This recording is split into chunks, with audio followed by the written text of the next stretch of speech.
Mystery Theater.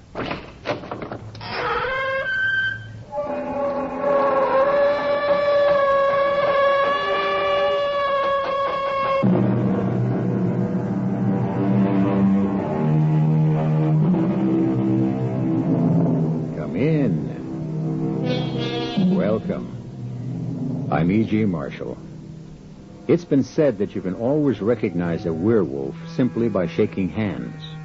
If the handshaker has hair on the inside of his palms, QED, a werewolf. Of course, this is an old wives' tale. As for me, I'm perfectly willing to accept the fact that the whole idea of werewolves was absurdly exaggerated by the superstitious during the Middle Ages. However, I would like some explanation of the concept everyone recognizes today, of the subconscious, something inside a person which can take over and utterly control a person's mind and actions, particularly under great stress. Help! Help! Get it off me! Get it away! I see the damn thing. It's a wolf. I'll kill it. Don't shoot, man. Don't shoot. Or be prepared to spend the rest of your life on your knees praying for the Lord's forgiveness.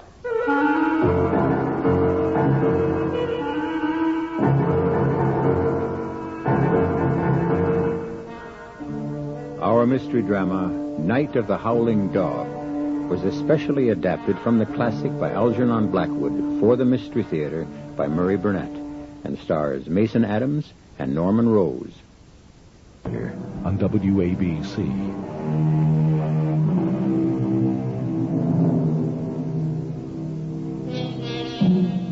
The pages of fiction are filled with surrogates passionately pleading the causes of other lovers to beautiful ladies. The characters of Cyrano de Bergerac, John Alden courting Patricia for Miles Standish, and the devil himself serenading the beautiful Margarita on behalf of Faust. These are only a few examples that come immediately to mind. However, I had never heard of a lover deputizing an animal to forward his suit until now. And to bring you this amazing story, I introduce an eyewitness. It's strange that as I approach the end of my years, I now find more people willing to believe the stories of my adventures with my employer, the famed psychologist of the occult, Duane Carter. When I was working so closely with Duane and writing down these excursions into the dark recesses of men's soul and minds, I found nothing but skeptics. Today, perhaps since we know more, we now realize there are still things we don't know. At any rate, let me start at the beginning of this incredible phenomenon. It all began when Duane and I said goodbye at London's Waterloo Station on a hot July day in 1912. Now, Ernie, we've got a full fall schedule, so you be sure and get plenty of rest. I want you to be raring to go when we meet in Stockholm on August 15th. Unless, of course, you should send for me sooner. Send for you? If I'm going to need you, Duane, then I'm hardly going to have a restful vacation. Nonsense. Both of us know the strange effects a stay in the wilderness can have on people who wear the trappings of civilization the rest of the year. Well, you were the one who prescribed getting back to nature as the prescription that straightened out Timothy Manning's life. If he hadn't come to consult you, he'd still be preaching in a pulpit, making his wife and daughter's lives miserable. But Timmy isn't the only member of your little party. Are you trying to sound a warning? If so, you'll have to be more specific. Well, I have nothing specific in mind. Just a feeling that will very probably turn out to be wrong. You go ahead and enjoy yourself, Ernie. And forget what I said. Duane must have known. The one thing I could not do was forget what he said. Duane Carter's whole reputation as a scientist was based on his uncanny sixth sense, an intuition that enabled him to handle cases too bizarre for other psychiatrists. So I was more than ordinarily alert as our boat approached the shore of the small island we'd chosen for our camp. Easy there, Ernie. Peter, lend Ernie a hand and we'll pull the cutter further up the beach. Then unload, and the ladies will see to the tents and other supplies. This is the life. Room for body and mind. Just the place for a man to refuel his soul. And how does a man go about doing that, Reverend? I'll let Peter Sangre answer that. Peter, here's a perfect opportunity for you to show Ernie how much you've learned since you started studying with me. There'll be time enough for theology lessons later, Dad. Right now, Peter could be very useful in giving Mother and me a hand with some of these supplies. Oh, I'll be happy to, any time at all. I'm always very happy to help you, Miss Manning.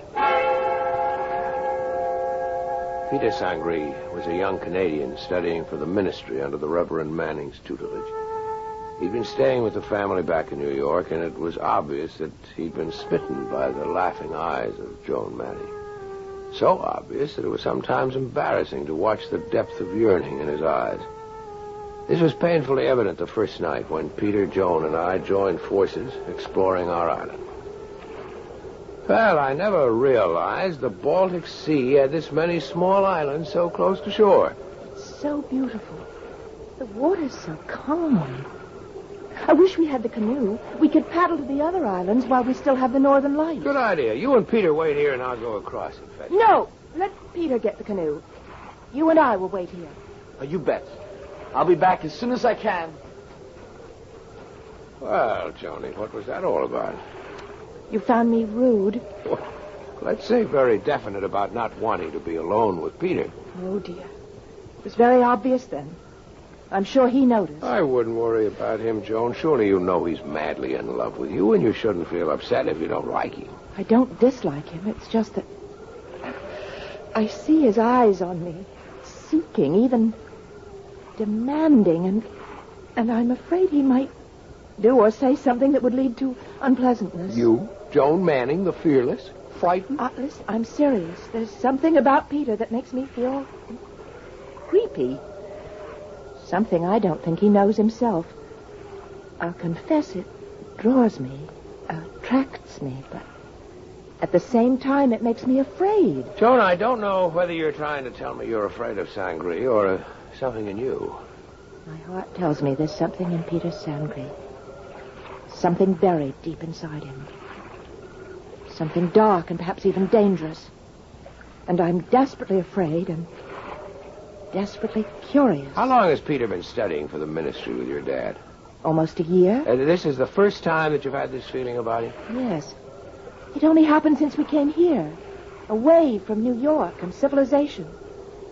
It seems almost what he's been waiting for. What we've both been waiting for. The business of setting up camp for the first few days relegated that strange conversation to the back of my mind. But the Reverend Timmy brought it back sharply with a strange prayer one night. We give thanks to you, O Lord, for our safe arrival. We also give thanks for our excellent health, and pray this may continue for all of us, and the weather be fair, the fish be plentiful, and that nothing from the kingdom of darkness nor any evil thing disturb our nighttime tranquility. Daddy, what brought that on? Just a thought, Joan. It came into my mind, and I let the Lord know of it. Reverend, I don't think we should put thoughts like that in the Lord's mind. I think I can explain, Mr. Simpson. Well, you, Peter? Yes, sir. You see, I don't know if any of the others felt it. But I know that I sense something. Some presence here on the island with us. But that's impossible. Our exploration showed there were two things lacking on our little island. Fresh water and animals. I didn't say anything about an animal, Joan. I said a presence. Now, come, children. Perhaps my prayer was out of place. Let's all be off to our tents and a good night's rest.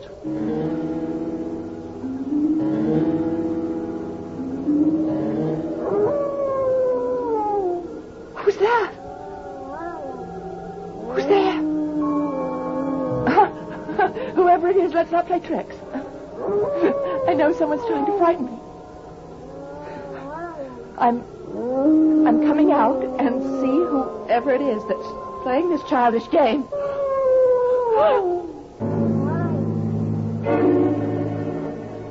Joan, I'm really sorry about that prayer last night. It obviously upset you and made you dream about some animal or other growling around your tent. I tell you, I distinctly heard the howling of a dog. Didn't anyone else hear it? Well, of course not.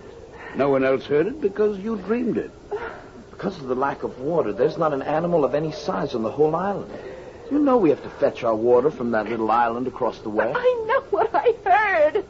And it wasn't a dream. Well, there's nothing to prevent some animal from swimming over. A deer, for instance, might easily land in the night and decide to take a look around. Well, look, Mr. Simpson, I'd like you and the other men to come along with me.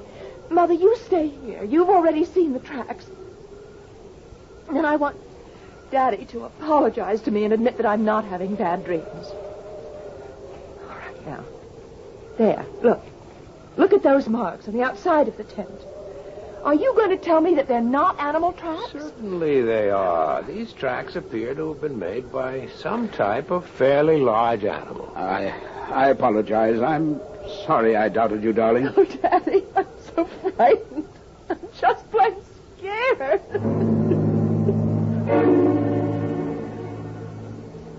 Mr. Simpson, look here. Look at these marks. The brute must have been scratching around my tent, too. Certainly looks that way. These are the same marks. Did you hear anything? Not me. Since I've come here, I sleep like a log. Reverend, would you come over here to Peter's tent for a minute? Coming, Simpson. Certainly strange. Wonder if Mrs. Manning heard anything. After all, her tent is right next to Jones. Timmy, what do you make of those tracks? Looks like an animal, right enough. Tell you what I'd appreciate, Simpson, if you don't mind. Well, I'm here to help. Why don't you take Joan out for the day? On a hike or in the canoe and see if you can calm her down.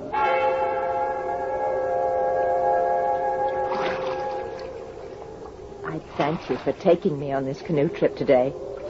But I know Dad suggested it. That's right. But I thank you anyway. It's kind of you. Have you noticed any change in our friend Peter Sangre? You mean his attitude towards me? Good Lord, no. If anything, his devotion has become even more obvious. What do you mean, changed? Well, he seems much more self-reliant. Almost as if I don't know how to put it, but almost as if this is where he belongs. So you sense something strange about him, too? No, not strange. It's just that he seems to fit in better here than when I first met him. He's more confident. He's surer of himself. Yes, I felt that. And the more confident he gets, the more frightened I get. For the next few days and nights, there was no excitement. And our camp life seemed to have settled into a routine. Until one night, the quiet was shattered by screams coming from Joan Manning's tent. Johnny! Hang on, Johnny, we're coming! Joan! Are you all right? Something touched me. Something touched me. I felt it through the tent. What's she saying, Ernest? Daddy. The same growling and scratching as before. And there was a great tearing blow, and the tent was ripped open right next to my face. Oh, your tent? There's no doubt about that, Reverend. You can see the gap where the thing or whatever it is ripped right through. That dog again. We must do something. First thing to do is to get over to the stockade and get a fire going. What's going on? I brought my rifle. If it's that animal again, let me have it. Come on, Peter. Help me start a fire. What in the world do you think it is, Mr. Simpson? It surely can't be a dog. It can't be very far away. We'll organize a hunt at once, this very minute. Now, slow down, Reverend. Action, Ernie. Any action to stop panic.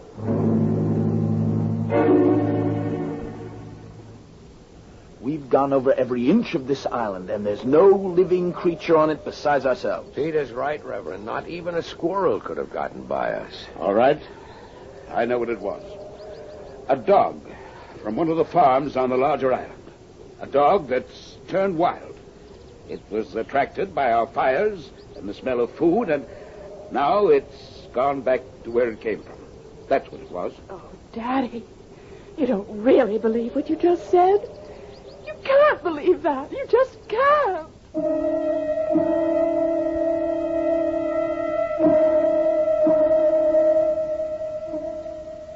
A Occultists insist that events have souls. Souls given to them by the emotion and thoughts of those concerned with them. This in itself is a terrifying concept, because I can think of the souls of some events that must have shriveled with terror and agony that's indescribable.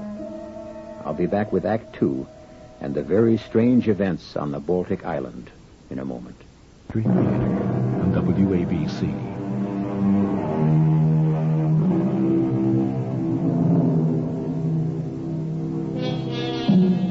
The virtues of life and vacations in the untrammeled wilderness have long been extolled in song and story. We've all longed for the starry nights with the wind sighing softly through the friendly branches of the protecting trees.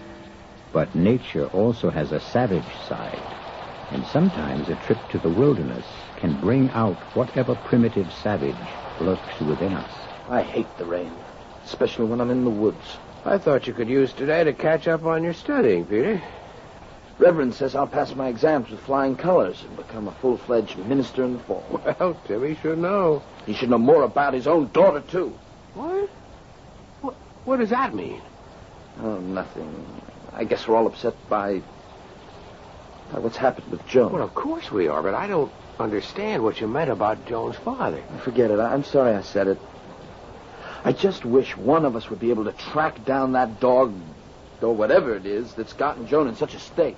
She should be all right with her mother. You know that she's moved into Mrs. Manning's tent now, and there should be no more nonsense. Nonsense? Is that what you think is so frightening for Joan? Maybe you should join forces with her father.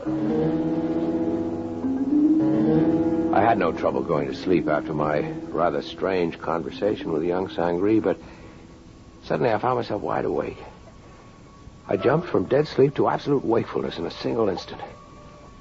The rain had stopped. I went outside and sniffed the delicious clean air. A pallid half-moon just sinking into the sea threw a spectral light between the trees. And then, just 20 feet away across the paths, I saw a head thrust round the edge of Peter Sangree's tent. The head of an animal. An animal that had the appearance of no animal I'd ever seen before. Terror struck me. I knew it was the animal. And as I watched, riveted to the spot, the thing turned, slipped between the trees, and vanished. Wake up, Peter! Wake up! Right, well... Peter, come on! What is it? Peter, come on. The beast. The beast has been here in your tent. I swear it was about to leap at your throat. What are you saying? Let's not waste time. Quick, get your gun before Joan is attacked. Joan? Oh, yes, all right. Yes, let's get over there. I'm with you. Yes, I see the tracks. It's a wolf. That's what it is. A wolf lost among the islands and starving to death. Desperate. I don't think so. It was unlike any animal I've ever seen. Whatever it is, it must be killed. Joan must be protected. I'll sleep all day and sit up all night and shoot the beast the minute I see it. No, I don't think this is anything that we can deal with. I have a better plan. I'm going to send for the one man I know who can help. Dwayne Carter. He will know what to do. Dwayne Carter? The psychic doctor? Yes. Then you think, it's something of that sort? I am certain of it. Although nothing Dwayne Carter ever did took me completely by surprise. I was astonished to find a letter care of general delivery in the Waxholm post office. It was from Carter, giving a Stockholm address and stating that a phone call would bring him to Waxholm that same day. And so that night, Dwayne Carter joined us on the island. And after dinner, with Peter Ossoff sitting in, I told him of the strange events. You did well to send for me, Ernie. What we have to deal with here is a werewolf. A werewolf? Oh, surely these things are... Rare enough, I'm happy to say, Mr. Sangree. Now, you say that no one has been injured so far. No, surely there can't be any question of this poor, starved beast injuring anybody, can there? I hope not. But what makes you think the creature is starved? What? I can't tell you, except that I felt from the beginning it was in pain and starved. Although why I feel this never occurred to me until you asked. You really know very little about it, then? I really know nothing at all. Nothing. Help! Get it off me! Keep it away! Oh, please, please. There it is. let me take a shot at it. No, don't shoot, Reverend. Help your wife take care of your daughter, and then meet Ernie and me at the stockade. How is Joan? Oh, the beast tore her arm. Thank the Lord my wife woke up and the thing ran off. But it's not serious. Well, that's something to be thankful for. Here's your coffee. Thanks. This will be our last breakfast on this cursed island. We'll strike camp and get away today. I think, Reverend, for the safety of all concerned, it would be better not to leave the island just now. Both Mrs. Manning and I are grateful for your presence, Dr. Carter. But I can't help thinking that perhaps all of our problems would have been solved if you hadn't stopped me when I had the brute in my gun sights. Had you fired, and had you killed the thing, you would have committed murder. Murder? Well, now you've got me completely confounded. How can killing this thing possibly be murder? Well, this thing, as you refer to it, Reverend, is a man. One of this camping party. A man gone savage. Well, I saw the thing. That was no man. That was a dog or a wolf. Of course. You see, this is a case of modern lycanthropy. Lycanthropy? Werewolves? Those superstitions of the Middle Ages can have no actual significance today. We are face to face with a modern example of what I believe has always been a profound fact. Fact? Oh, come now, Dr. Carter. You've heard of the astral body, or as I prefer to describe it, the fluidic body. It has the power, under certain conditions, of projecting itself and becoming visible to others. Well, aren't you talking about two different things altogether, Doctor? An astral body is something people can accept because it's a human form, not an animal. Yes, that's true. But the fluidic body can assume forms other than human. And such forms will be determined by the dominating thought and wish of the owner. You've lost me. You've never really understood the effect of this primitive camping life upon all the members of your party. Old instincts, deeply buried in the subconscious. Instincts no one ever dreamed they had, suddenly come forth in a primitive setting. Well, I'm honestly trying to follow you, Doctor, but ancient instincts and atavism are terms which hardly explain a roaming animal with teeth, claws, and a thirst for blood. That last is your term, not mine. But it's a very exact one. I would say that what we have here is an animal that's impelled to bathe in the very heart's blood of the one it desires. And if I didn't know your reputation, I'd say you have a very strange way of reassuring people. Fear is rooted in ignorance. Reverend, let's suppose that an extremely sensitive young man has fallen very deeply in love with your daughter. Back in New York, this moonstruck young fellow isn't taken very seriously by Joan, and he knows it. Nevertheless, he loves, and he knows that, too. Well, does he know what you're trying to tell me? If you're asking if he's conscious of the change that comes over him, no. Oh, but I still refuse. Reverend, surely you don't question the violence that's in all mankind. It lurks underneath the surface.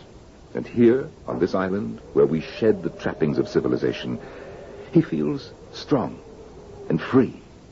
And the feelings of love he's been suppressing back in New York batter at his consciousness, determined to force their way to the surface. And at night, when he sleeps, and his mind is relaxed, he dreams. The beast that ripped Joan's arm was no dream. Granted, but this wild force within him becomes fierce and savage when he sleeps, and his frustration turns into half devotion, half beast. And that is the form that his astral body might well assume. Well, if I grant these wild assumptions, why should I feel easier in my mind? But if you realize that this transformation isn't deliberate, then you can also understand that, well, that it is not necessarily evil. You say that to me after seeing Joan's arm? I tell you that this werewolf is no more than the passionate and fierce instincts of a man, frustrated by day, looking by night for his mate. That night, we built the largest campfire we'd ever had. And all of us retired early. However, Reverend Timothy, Duane, and I had agreed to meet in Duane's tent. I'm going to open the tent flap now. Keep your voices down and strike no matches. Reverend, is the camp asleep? Well, Peter is. I can't answer for the women. I think they're sitting up. That may be for the best. Could you fill me in on what we're supposed to be watching for? Is it an animal? Report the least sound to me, and do nothing on your own. Nothing. You understand? Right. All right. Shh. Something out there? I'm not sure. Now listen, you stay here. I'll let you know. Timmy and I sat alone for a few minutes, but the good Reverend was restless. I don't much care for this waiting game with you and Carter, but he wouldn't hear of me staying with my family. He said it might prevent something happening. He knows. You must trust him. Well, it's either this astral body, or double business, as he calls it, or else it's possession, as described in the Bible. But I'm sure of one thing. Whatever it is, it's bad. And I brought my rifle. You brought your rifle, but Duane said... And my Bible. Well, one is useless in this situation, and the other is dangerous. The only way we can win in this game is to do what Duane tells us. That's the safest way, believe me. I'm warning you, Ernie. If anything happens to Joan tonight, I'll shoot first and pray afterwards. Now, what the devil is Carter up to? Sneaking around Peter's tent and making gestures. He looks weird, disappearing in and out of the fog. I think Just wait, as he told us. Remember, he has the knowledge that we both lack. Well, he seems to be coming back now. Yes, he's heading this way. Peter is in a very deep sleep. His condition is almost cataleptic. Which means, Doctor? The fluidic body may be released at any moment. Now, I've taken steps to imprison it in the tent. It can't get out until I permit it. Be alert for any signs of movement now. I'd better hold on to my rifle. Reverend, I told you there is to be no shooting unless you want a murder. Anything done to the double acts by repercussion on the physical body of the man himself. Now, you better take the cartridges out of that rifle now. All right, Doctor. But I hope and pray you know what you're doing. It was with poor grace that Timmy slipped the cartridges out of his rifle. And then all three of us sat and waited for whatever was to come. It seemed hours, but in reality it was only a few minutes before we heard it. That's Peter's tent shaking like that, Doctor. It's trying to get out. I hear it. All right, Reverend. Quickly, the women's tent. All right. I'll take my rifle just in case. I can always use it as a club. I urge you, Reverend, to be careful what you do. Because I told you this case is complicated. And it's my belief that your daughter and Peter are made for each other. And I think she knows it every bit as much as he does.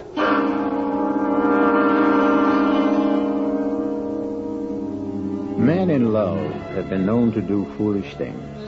An English monarch gave up a throne for love. And we've heard of men who turned themselves inside out just to please their beloved. But for me, at any rate, this is the first time I've heard of a lover turning himself into a werewolf. I'll be back with Act 3 in just a moment. Theater returns on WABC.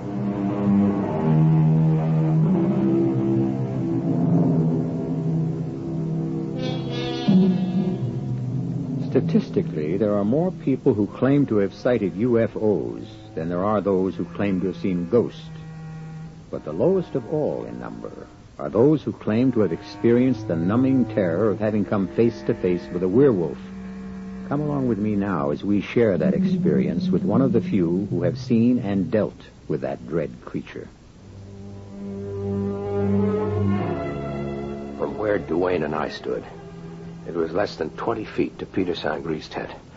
And although the wind had freshened considerably, it wasn't the wind that was making the canvas of his tent swell and shake. That shaking was caused by something inside the tent trying to get out. The hair on the nape of my neck rose. As we approached the tent, Duane held up his hand. Ernie, I want you to see it before I release it, so that if anything untoward should happen, you may be able to deal with it without me. But Dwayne, you reassured the Reverend. You said that if Ernie, you know that we're dealing with tremendous forces that are still only partially understood. What do you want me to do? Well, as we approach the tent, I want you to kneel down and tell me what you see when I hold the flap back. All right. There's something in there, all right. But you must be able to see it and describe it before I'll chance releasing it. As my eyes became accustomed to the dim interior of the tent, I could make out Sangre's form lying under the blankets, while over him and around him flew a dark mass. All I could make out was a pointed muzzle and sharp ears plainly visible against the sides of the tent, and I also caught an occasional gleam of fiery eyes and white fangs. There's nothing to fear. I told you that before. How are you holding that thing there? There are some things I don't think you should know, Ernie. But I'll only tell you that it has to do with electrical impulses from the mind. You see, we all emanate a certain amount of electricity. And, well, just think of it as brain waves. Now, step back a little now, because I'm going to release it. What'll it do? Hopefully, it will listen to me, and I will be able to guide it. And if it doesn't? We'll cross that bridge if and when we come to it. Now, step back. Keep your eyes fixed on the tent flap. Ernie, watch closely. And then I saw it. An animal. Neck and muzzle thrust forward. An animal about the size of a calf, leaner than a mastiff. And yet, Peter was easily recognizable. It was the head of an animal. But the face, it was Peter's Sangre. Sangre, it is werewolf double. What do we do now? Well, I'll try to speak with him. Sangre, Peter Sangre, do you recognize me? Do you realize what it is that you really desire when you assume this form? Sangre, you must listen to me. Good Lord, Dwayne, can that be? Of course. A mating call. You shouldn't be surprised. It is probably Joan. You must remember she practically told you that she was afraid of something deep down in her. But she's not. The only salvation for both Joan and Peter is for me to lead Sangre's double to the object for which it yearns. Listen, that's coming from across the lagoon. Dwayne, Peter's double, a werewolf. He's gone. Although my eyes had been fixed upon the animal in front of the tent, somehow it disappeared. One moment it was there, muzzle lifted, sniffing the wind, and then it was gone, like a thing of the wind and a trick of vision. Quickly, Ernie, start following through the trees. Where will you be? I must check out Peter's tent. Why? What for? To make sure that his werewolf double cannot return until I permit it. I'll join you in a few moments. After circling Peter's tent, Dwayne caught up to me, and we ran at full speed through the woods, always guided by the now fairly loud howling. And then suddenly the trees fell away, and we were on the edge of the lagoon. And there, sharply defined against sea and sky, Joan! Ernie, stand still and remain quiet. But there's something wrong with her. She looks half asleep. She is fully asleep, and we must not wake her. What are you saying? She's sleepwalking. If we wake her, the shock might injure her permanently. But the werewolf, what will... She's on her way to meet him. You see, she's been irresistibly drawn to him from the beginning. Well, then how do you explain the torn tent the other night and the wounds on her arm? Wasn't she asleep then? Not deeply enough. She awoke and was terrified instead of pleased. Now, however, she's in a deep enough sleep to throw off the conventional shackles of civilization that have bound her and admit this man is her mate. Then she really loves Peter? Yes, profoundly. The canoe just coming around the point, isn't that Reverend Timothy? Yes, it is. What's he doing here? Probably following Joan. At least he had the sense to take the canoe and not wake her. But what will he do when he... Ernie, you're right. We're going to have to warn him. That's too late. There goes Peter's double. Quick, get to Joan. The Reverend's got a gun. But you made him unload it. He's got hold of a pistol. Stand aside, Joan. Out of my line of fire. Put that gun down, you fool. Put it... Idiot. Ernie, get to Joan. Help her. What are all of you doing here? Where's Peter? Where is he? Oh, thank the Lord. Joni, you're all right. Where'd Peter go? Oh, he disappeared so suddenly. He cried out that he was hurt. We hope that he wasn't hurt seriously. I hope the brute's dead. Don't ever say that, Reverend. Unless you want murder on your soul. Murder? Why do you use that word? If anyone's done anything to him, then he's done it to me, too. Because Peter is... I know, my dear, he's your love. And I think we can bring him to you, or perhaps you to him. But we must go to your tent and wait for me. Now, Ernie, take care of her until I get back. Reverend, you better come with me. While Duane and the Reverend went off together, I helped Joan back to her tent. You must let me go to him, Mr. Simpson. I know he needs You me. heard Duane. He said we should wait for him. I didn't know until tonight. That you loved Peter. Yes. Duane knew that days ago. That's why we were there watching tonight and hoping that everything would go as we thought. And I think it would have, but for... Go on. But for what? But for an unfortunate happening. It was my father, wasn't it? Now, Joan, I think you should stay calm. It was Dad. He did something that... Something that hurt Peter. Hurt him badly. And now he's lost, and so am I. You mustn't despair. Everything will be different when Duane gets here. Oh, where is he? I think he's with your father, and I believe that they're both looking for Peter. Well, we should be helping him. Sometimes, Please. Joan, we help best by doing nothing. Oh. Trust me, Joan. Trust Duane. I'm sure that he'll be able to handle this.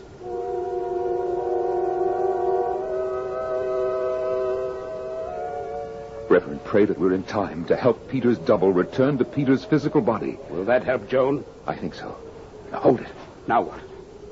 He hasn't been back to the tent. Excuse me just a moment. What are you doing? Arranging it so that if Peter's double does make it back here, he can get into the tent and back into Peter's body. More of your mumbo-jumbo. I'm trying to save a life you almost snuffed out. I saved my daughter's life. Her life was never in danger. I saw that beast throw itself at my Joan. If I hadn't fired when I did... You would have seen a miracle. A transformation in that beast and in your daughter. Dr. Carter, I know your reputation, Reverend, but... I think we should stop quarreling. Both of us want the same thing. And this isn't doing either Joan or Peter any good. Now, I'm going to need your help. Well, you know I'll do anything I can. All right. But what I'm going to ask you to do, Reverend, will go against your every instinct. I'm going to ask for your belief, Reverend. In what? In the fact that the double you saw, the werewolf, if you like, meant your daughter no harm. And above all, the fact that he must return to Peter's physical body. Why do you need my help for that? Because you shot him. And although I know he meant Joan no harm, I also know that Sangri must possess other instincts of the wolf, and those instincts will be crying for revenge. Are you telling me that I'm not telling you anything, Reverend. I'm asking you to serve as a stalking horse, to bring Peter within reach. And then, to believe that I can handle it.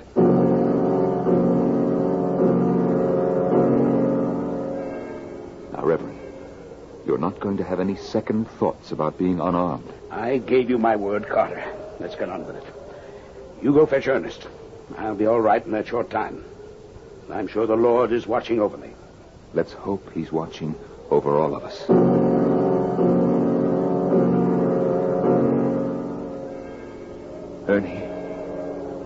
Ernie, come on out. Did you find Sangri? Not yet. How is Joan? She's restless. She's unhappy, but I think under control. Oh, good. Now, I think Peter knows the Reverend fired the shot that hurt him and is trailing him to get revenge. I've got the Reverend standing on a promontory over there. If the werewolf comes, I think I can gain control over him and get him back into Peter's body. I hope so. For all our sakes, I hope so. Peter! Oh, Peter, where are you? Joan, come back here. Let her go. We'll follow her. She'll lead us to him. Carter! Did you hear it? We're coming, Reverend. Hold on. No! Peter! Oh, Peter. Peter, I love you. Peter, I love you.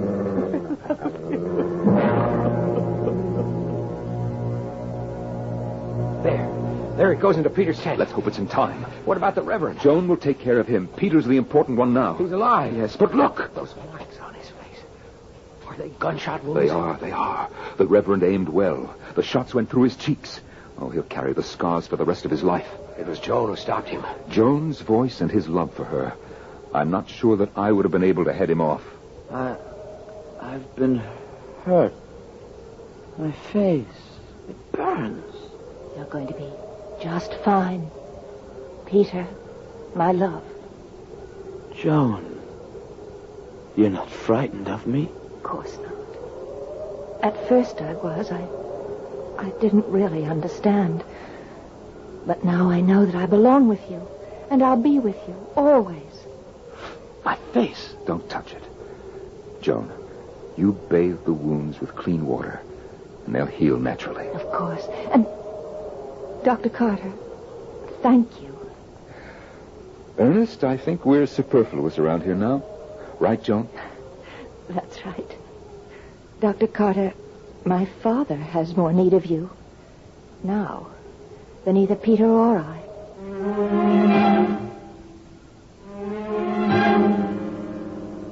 And Joan's words proved to be true and not true. As Duane and I came close to Timmy's tent, we heard a voice, the voice of a man praying fervently, praying to his God for forgiveness.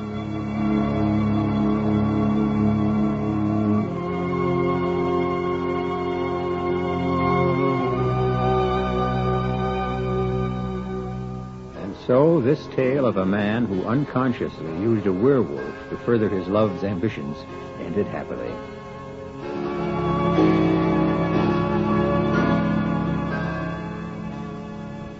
And I no longer flaunt my skepticism.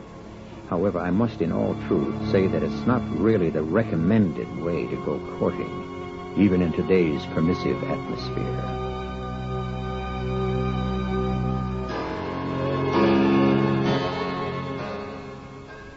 Be back shortly.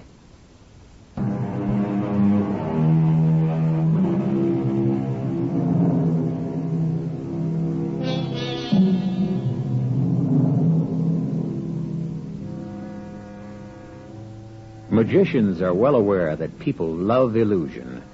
They want to be fooled.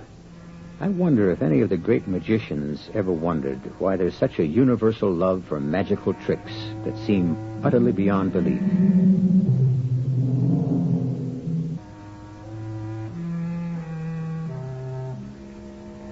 It's my fancy that we love illusion because we live in hopes that someday something magical will happen to all of us.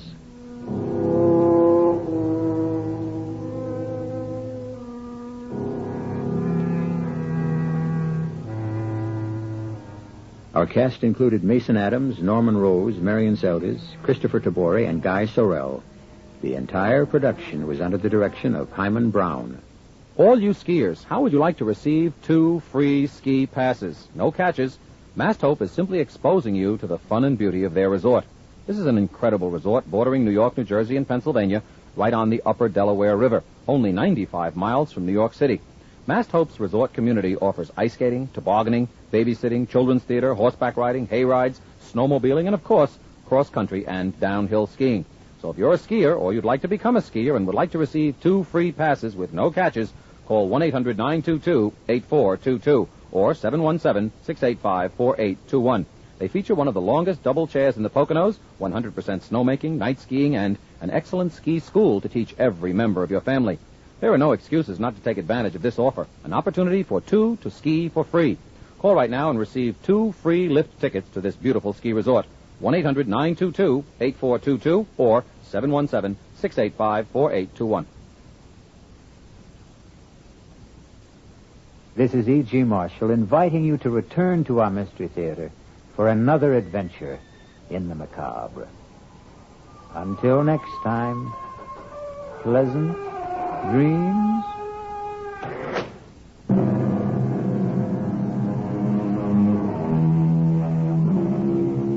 WABC, New York. It's 10 o'clock. From ABC News, I'm Ashley Martella. In just 6 short weeks, Egon Krenz made history. He was the East German leader who opened the Berlin Wall. But now the book on Krenz is closed. He quit today along with his 10-member Politburo and the 163 members of the Policy-Making Central Committee. He pledged to end government corruption, but it did not pacify the masses who demanded his ouster.